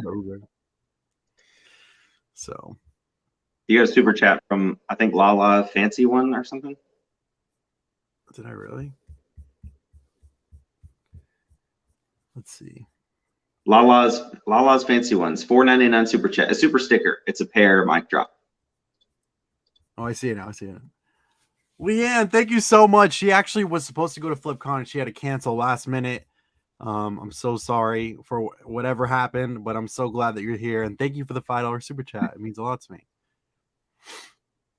All right, Drew, let's pick a winner, baby. Okay. Let's do it. Come on, camel. All right. Scroll up. Going up. Scroll down. Down. Let's do one tornado up. One tornado up. And one more tornado up. And one more tornado up. And then go down. Second camel from the bottom. And stop. And stop. Matt Easy. Matt, no way. Let's go, Matt. Matt Easy, my boy. Congratulations, man. That's awesome. So now we got to buy something from his eBay store? Yeah. So Matt, if you list, just list something on Whatnot for $100 and I'll buy it. What? Buy it now. Buy it now, $100. Can you do that without having a show? Yeah. Well, I think you have to start a show. So like schedule your next show and just list $100 mystery item in the buy it now section, and I'll buy it. And then you can just send me a sticker or something. Hey, Or you can let's send me go, an Matt. actual shirt or something. I don't care. Just send me something. I'll buy something. Let's go, Matt. But Matt, first send me the link for send me the title of your listing so we can get that first. Yeah, I need to know. I need to know that Matt did a listing today. Matt, he lied. He bought a plush from us today. I did buy a $50 Beanie Baby from Flip the World. Like, guys, Chris Flip the World has the record for the highest Beanie Baby sale in the history of e-commerce. $50, an actual sale where the buyer actually paid. That's crazy. Oh my gosh. All right, Matt just texted me. I'm gonna pull this up over here. I just got an offer on Poshmark. Let's see what it is. It's a $15 offer on a $30 jersey.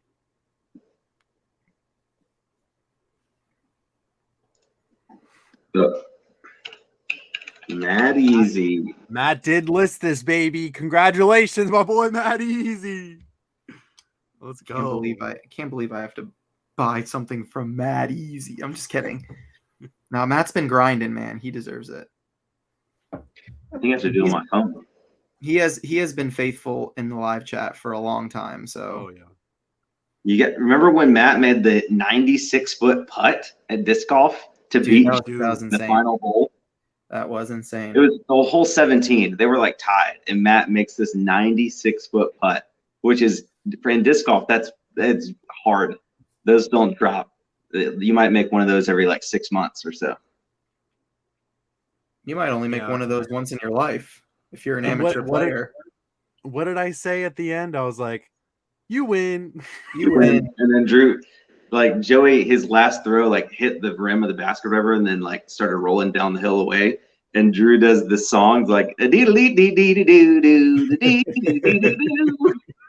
Dude, you know, my favorite part about that is it's like an inside joke between me and Corey and my group of friends. Like every time someone's disc rolls away, we do that. But you and Haley and Joey were just like so tired and so hungry by hole 18. Like you guys weren't even really talking. And then when I did that, you and Haley just started busting out laughing. It was hilarious. Like I laughed so hard. Guys, I'm going to put Matt Easy's link in the chat. Shout out to Matt, my boy. He won this week. I'm going to put his link in the chat. If you guys want to support, you guys support my boy, Matt Easy. He's an awesome guy. And here we go, putting it right in the chat right now. And now we got to buy something from him. Matt, your listings are looking good, bro. I don't know. I don't think I can do it on the app. I'm going to have to do it. I'm going to have to do it on my phone, Matt. And my phone is being used to stream. So I promise I will buy something from you on Whatnot. I'm not going to buy anything from you on eBay because that's real money. But I got to get Whatnot credit. Josh is like so desperate to get rid of his Whatnot credit. He's like, just put anything in the buy it now section and I will buy it.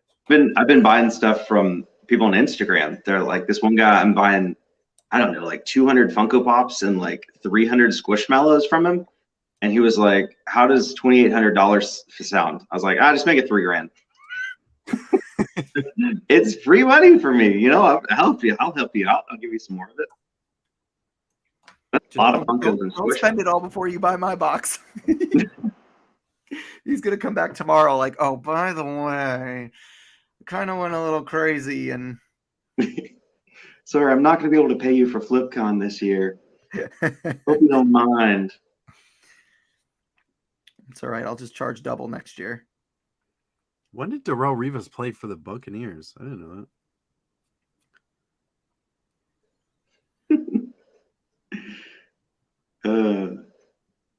Dang, Matt's got that Gronk jersey for $150. It's a smart play. Tim says, another rigged night, I see. I don't come to these very often. Is it usually rigged? Never. It's never rigged. Nothing is ever rigged, man. I Joey, do it all. you see that vintage liquid blue Yankees tie-dye shirt? No, I didn't. I guess I'm not there yet. I just saw the Giants one. Oh, you're way at the top. Has Tim ever won? No, he doesn't list. Tim lit. But I'm just scared because if he ever wins, he doesn't have any interesting items in his store. It's all like really obscure $500 electronics. Matt, I don't know if my phone is glitching or if you have duplicates of some of your listings, but like type in like the Yankee shirt came up twice for me. Same listing, same price. So just type that in on your active listings and just double check to make sure that's not listed twice. It might be my phone just. The bearded finds, I did not use the snap mount yet, but I will. I actually tried one. I bought one like 6 or 7 months ago, and I lost the lanyard to it. I still have the magnetic piece, but I lost the lanyard. So I do want to try it again. I did notice that when I actually used that first one, it like, if you just use it with a t-shirt, basically what he's talking about, guys, it's a GoPro mount that's like a lanyard with like a magnetic back that goes under your shirt. And then you clip the GoPro to another piece of magnet, and then you can just take your GoPro and just clip it to your shirt. And so it acts like a chest strap, but less conspicuous. But the problem is that if your shirt, like, as your shirt moves around, the camera shakes a little bit more than it would if it was with an actual chest strap. But I'm thinking it might be better for like jackets and stuff, because a jacket is a little bit more stable than a t-shirt. I've never used it with anything but a t-shirt, and I didn't really like it with that. So hopefully it'll be better with like a jacket or a pullover or something. Drew, I guess I don't see the Yankees liquid blue. I don't see it. It's there, brother. Works on a backpack as well. Okay, cool. Billy Picker says, I've never played disc golf. I need to try it. What are some beginner discs I should pick up? So if you have like a Play It Again Sports near you, they should have a fairly large disc golf selection, but you just need like a driver, a putter, and a mid-range to start out with. They do have like kits that you could buy from, like, I think Discraft has a kit. It's okay. It's nothing great, but you could probably start with that. That's probably, I don't know. What do you think? Like $30, Drew, for like a Discraft beginner? Yeah, on Amazon, you can buy a starter kit with 3 discs for like $30. And once you, I wish there was like a driving range where you could go and throw samples of disc, like demo discs, to like know exactly how a disc is going to fly for you before you actually buy it. Because I've had a few discs that I bought because they felt good in my hand, but then when I actually throw them, I hated them.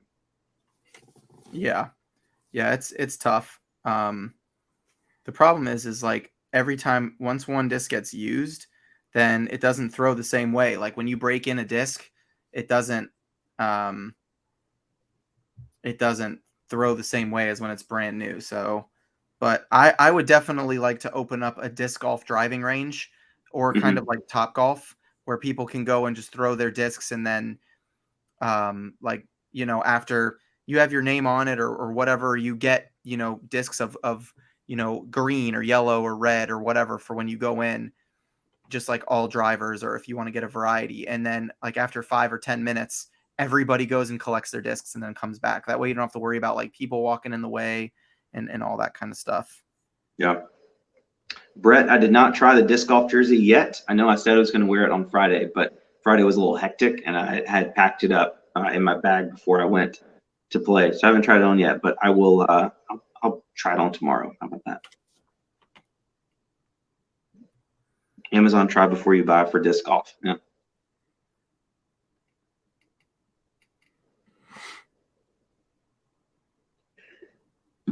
This is the most exciting part of the live stream. I'm trying to figure out silently what I want to buy through the winner's store. Yeah. It usually doesn't take this long, but I'm like, I don't want to buy a $10 item from Matt because I know I'll never hear the end of it. So I got to find something a little better. I'm working a deal with Matt Easy with this Yankee shirt. We're trying to, Matt, what do you think, boy?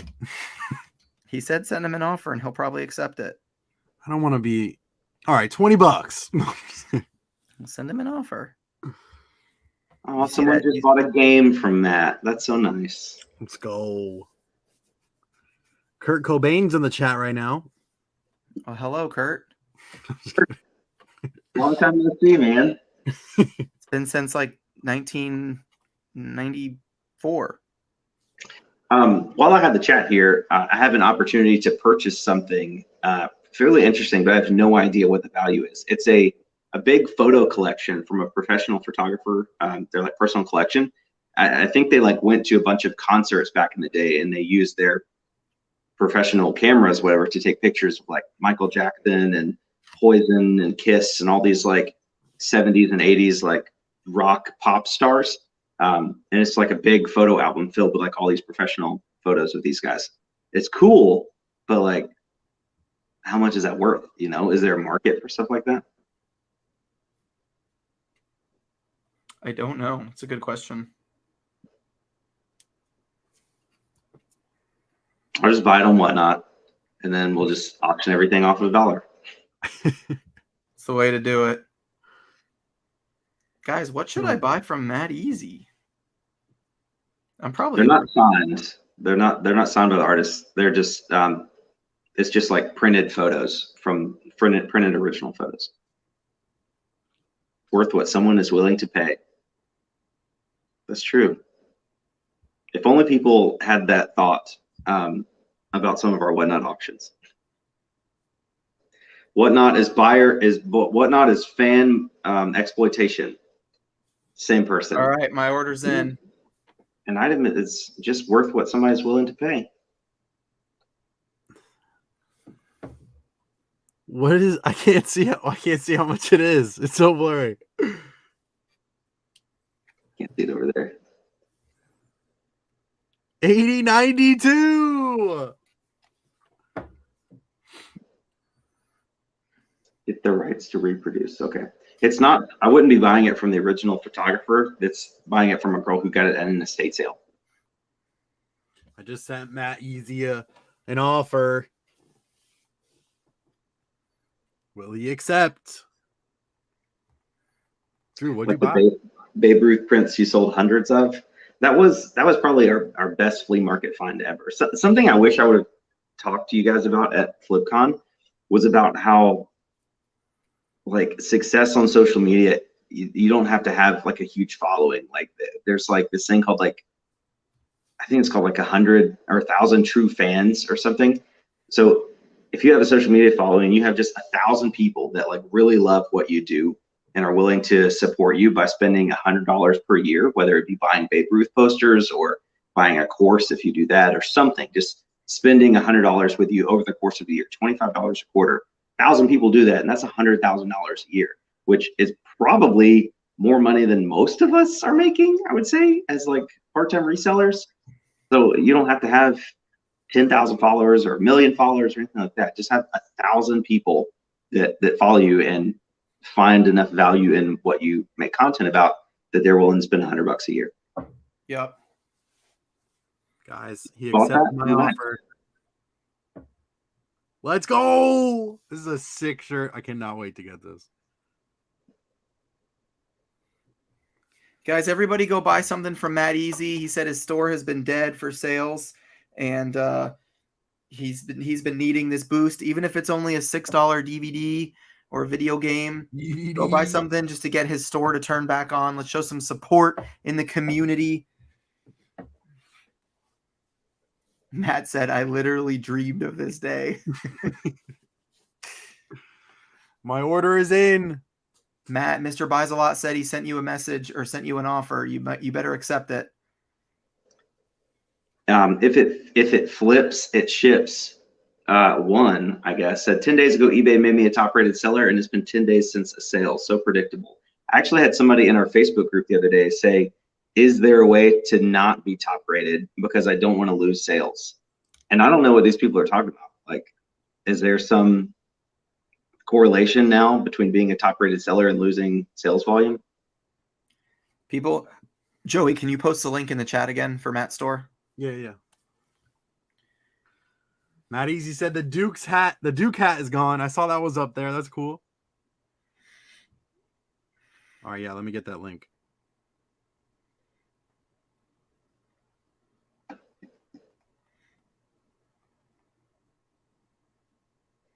All right, guys, I'm putting Matt's link in the chat one more time for the people. Bang.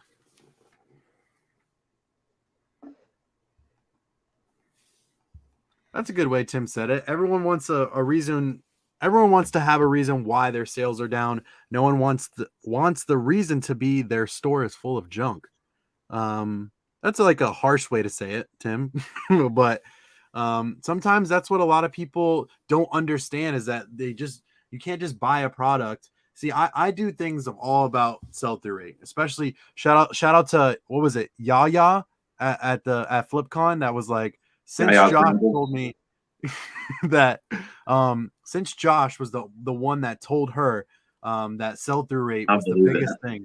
He's like, I've been selling on eBay for 20 years, and I just want to thank you for teaching me about sell-through rate. I'm like, I was the first one in 20 years to teach you about sell-through rate. Oh my gosh! When she said that was the best. I think that was the best question of the. I don't even know if it was a question. She just said something. That was cool. But yeah, and there's good junk and bad junk. Tim's store is filled with junk, but it's junk that people actually buy usually. Yeah, I think it's anytime I don't actually have time to look at people's eBay stores very much anymore, but when I do, they always say like sales are slow. What advice do you have? And it's almost always just the quality of items that they have, stuff that bad sell-through rate, bad pictures, bad titles, really expensive prices, Yeah, there's so many factors. I'm so big on like comps. Like there's if something's listed for $100 on eBay and people are like, wow, this sells for $100. It's like, no, it's not. You have to really look at the solds and see how much they are selling for. Like there's a pair of shoes I just listed today. There's 12 listed of these Nike like dunks, I guess they're lows or whatever.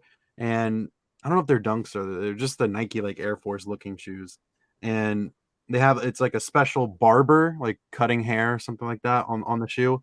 There's one listed for like 100, another listed for 80, another listed for 70. And basically my brother-in-law, he bought them and he's like, yeah, these are, those are a really good seller. But if you look on eBay, there's one sold for $19.99. All the rest are listed for 100, and it's not a good sell-through rate, and you're gonna sit on it for a while, So it's a cool shoe. It's just, you're gonna sit on it for a while. That's all.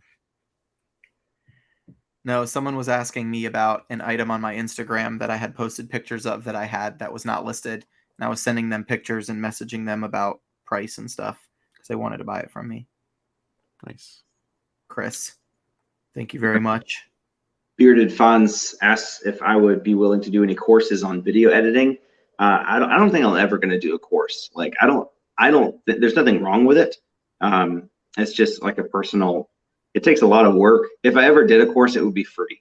There might be like a donation section or something like that, but it's just not worth like the money that I would make from selling the course and the help that I would give the people that would take it is still not worth the hate that I would get online for selling a course.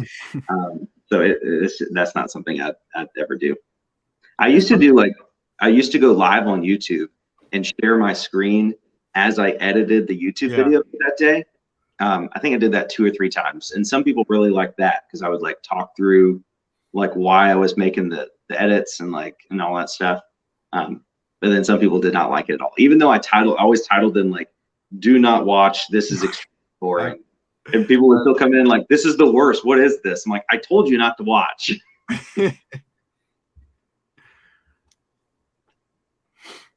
So Adam says he made a TikTok the day he came back from Flipcon and implemented advice from others there. It has 59,000 views. Before that, his highest was 5,000 views. Lots of knowledge in that room. Nice. I made a random reel yesterday. I don't know if you guys saw it, about like I was on my way home from disc golf and there was literally like a car engulfed on fire. And I just filmed it because I wanted to send it to my friends that I was playing disc golf with. I said, you know what? Let me just put it on Instagram Reels. I didn't put it on my actual page. I just uploaded it to Reels. And I used the Johnny Cash Ring of Fire song. And when I tell you, like, I was holding my phone and it just kept going zzz, zzz, zzz, zzz, zzz, zzz, vibrating, and I'm like, what is going on? And like I'm checking my Instagram DMs and I have no notifications, and then all of a sudden I see the little Instagram icon with the hearts, 100, 150, 200, 250, 300. And I'm like, oh my gosh. And I looked at it, and within like 30 minutes it had gotten 40,000 views, and then it died. But I was like, this is going to 1 million. It was crazy. So I mean, it's not reseller related content, but it was just, I put something out there and it caught, you know. So Drew, do you get paid for that? Yes. You want to know how much money I made off of it? Yeah, let's hear it. Let me look. Let me guess. How many views? It got 41.8K so far. 41.8K. And it's on Instagram? Yeah, just Instagram Reels. I'll say $4. Okay, let me see. I'll say $7. Let me go to my professional dashboard. Professional dashboard. Let's see how much money I've made so far for this month. Quick question. Would you guys buy 100 loose Barbies for $100? Me personally, no. Yeah, I would not. Just because I don't know anything about Barbies. I've made approximately $20 off of that reel. Oh, wow. That's crazy. That's pretty good. But that's because Allison says you owe Instagram 25 cents. Yeah. That's because the way that Instagram Reels works is it's like you get bonuses for like the first couple videos that you put out per month. And I think technically this is only like the second. No, it's the end of the month. I don't know. I was only at like $86 in bonus Reels payouts, and now I'm at 108. So that's so crazy. Yeah. But Ashley's right. Normally you get like a quick 100 in the first couple reels that you put, and after that, every other reel is like $1 to $2. And that reel bumped me to $108. So now if I post another reel that gets the same amount of views, it probably won't make $20. I would post that on Facebook Reels. Facebook Reels right now is paying so much money, dude. Like that's what Carrie was saying. Like that's really the only platform right now that short form content is actually profitable on, in terms of the amount of time it takes to create and upload. I should probably be posting on Facebook Reels, but what about like Facebook, like actual videos, Josh? Have you put it on there too? Have you thought about it? We had signed that contract to work with Jelly Smack last year, which Jelly Smack is a company that takes your YouTube content and they'll take like a 15-minute video and edit it into like a 3-minute video, which is like ideal for Facebook. And I don't really like how they edit it. They make it kind of clickbaity and like put different graphics and stuff on the screen to keep their attention. But they upload that to YouTube, and then they take a 50-50 revenue split from that. So they start your Facebook profile, they grow it to, I think they had a guarantee of like a million followers on Facebook within a year. And I guess I can talk about this now because what are they going to do? But when I signed the contract with Jelly Smack, it was like the first year was $30,000 guaranteed. The second year was like $45,000 guaranteed, and third year was like $65,000 guaranteed. And it was no extra work on my part. They were just going to keep re-editing my YouTube videos and post them. And we signed the contract. Everything was good to go. And then like 2 months later, they called me and they're like, "Hey, we reran our algorithm and we don't think your channel is going to be a good fit. So we're going to back out of the contract." And I'm like, "What do you mean my channel's not going to be a good fit?" Like they're working with Commonwealth Picker. They're working with Dave NC Picker. They're working with somebody else, maybe Carrie. Maybe Carrie's doing his own videos. But I'm like, if you can work with these guys, why can't you work with me? And they didn't really give me an answer. But they did pay us like a contract cancellation fee or something, and we used that money to build our deck. So that was pretty cool, I guess, that I didn't have to do anything. But I still am like, where'd all this guaranteed income come? I signed a contract for guaranteed like $180,000 over the course of 3 years, you know? Right. And then they backed out. But, you know, whatever. I got bigger fish to fry, I guess. It's crazy. It's because some of the resellers in the reseller community sent them an email and said that you were scamming your followers, and it made them nervous, and so they backed out without telling you that. That's probably it. It's probably it. That flipper dude, that's been me all day, brother. It's crazy. Do you do Facebook Reels on your person profile or business page? I don't do Facebook Reels. I should, but I don't. I don't know. Do you guys do Facebook Reels? No, but I want to start doing it. You should. Is Carrie still in here? Carrie? Yeah, he was in here earlier. Carrie, American are you Arbitrage. here? Carrie. Yeah, Froggy Flips is with Jelly Smack too. The only thing I don't like about Jelly Smack is that you don't have creative control over the edit. Like the edits that they put on Facebook, it's like, it's really geared towards like middle-aged women, I think, middle and upper-aged women. So it's like, or I guess men too, but like the edits are just so, I actually hate Facebook videos because it's always 3 minutes long and they just beat around the bush for the entire 3 minutes because that's like the perfect monetization time. And I hate it.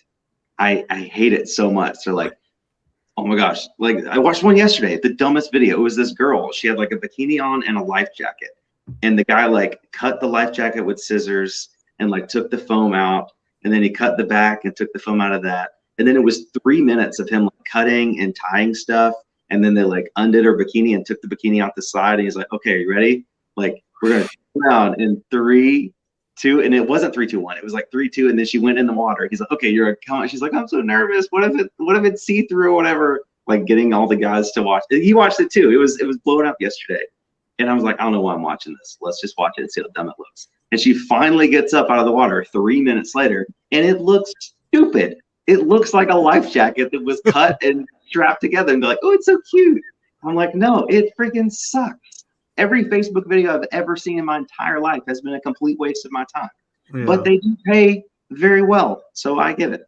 But they attract a lot of people, which is crazy. And they just sit there and watch it. It's like, why am I watching this? Christy Wilson says, what's wrong with being a middle-aged woman? Question mark, question mark, question mark. There's nothing wrong with it. I'm just saying that's the Facebook demographic. That's the people that are on Facebook. There's nothing wrong with being a woman. We're going to have more women on Flipcon panels next year. Everybody calm down. Actually, 20 listings done. Let's go. That's awesome. That is amazing. Usually we actually invited 6 women on panels this year and only 2 were able to come. And people like, I remember just standing there with Caleb when I think it was Angie Resells. She's like, let's get some more ladies on panels this year. And I'm just like, I feel like I just feel weird right now. I feel like everybody's clapping because we made a mistake or something. We should just stand here being ashamed. But I invited Jocelyn, crazy lamp lady. She couldn't come because she got pregnant and had a baby. I invited Kayla, the homeschooling picker, and I don't remember why she couldn't come, but she just couldn't come. I invited Kat, the nurse flipper. She couldn't come because she got COVID 3 days before or whatever, or son did or whatever. We invited Melinda from Hustle and Hook. She couldn't come because she had to stay for their kid or whatever for school. I invited Ryan and Allie, Rally Roots. She didn't come because they just didn't want to come, I guess. We invited Ashley, Hustle at Home Mom. That's 6. She was there. We invited Lindsay from Renzi. That's 7. That's 7 women that were invited and only 2 showed up. So it's not my fault.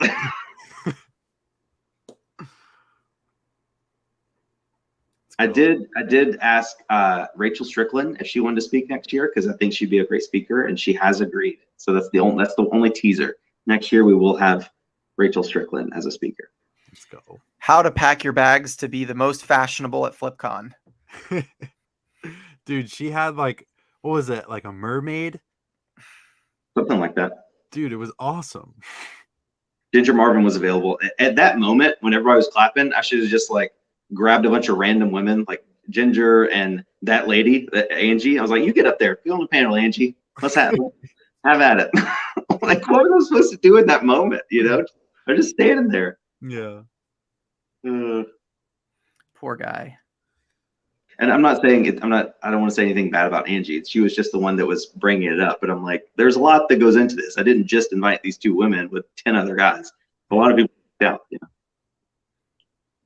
So guys, we're gonna wrap it up here. I'm really tired. I just got back from vacation and I got a lot of work to do. I got a lot of packages to ship out, a lot of reselling to do for the rest of the week, and hopefully make a video. Keep that going.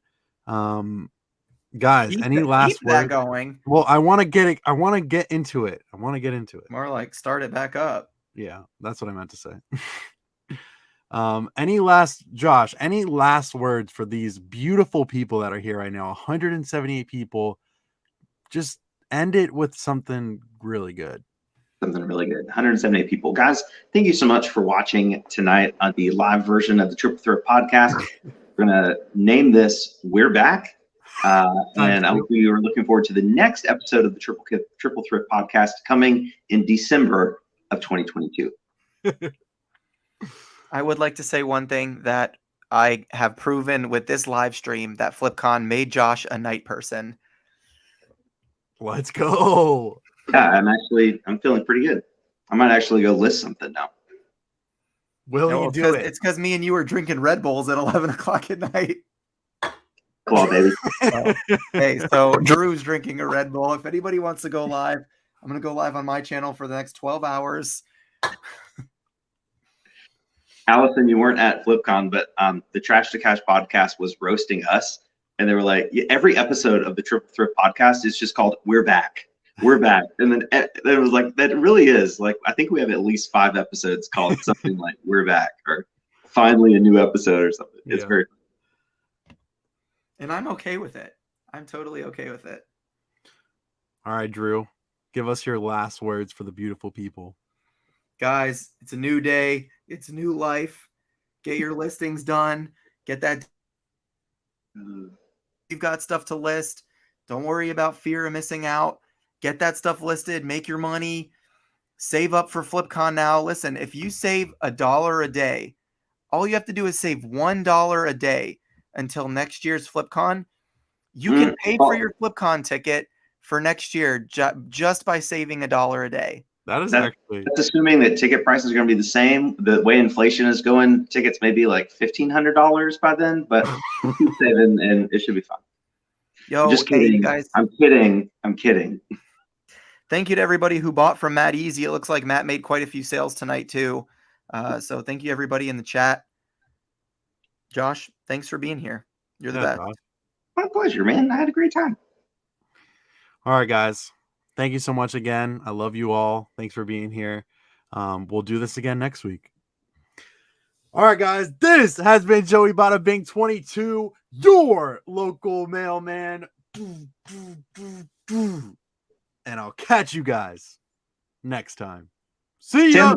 Tim, say goodnight to Jasmine. Bye, Jasmine.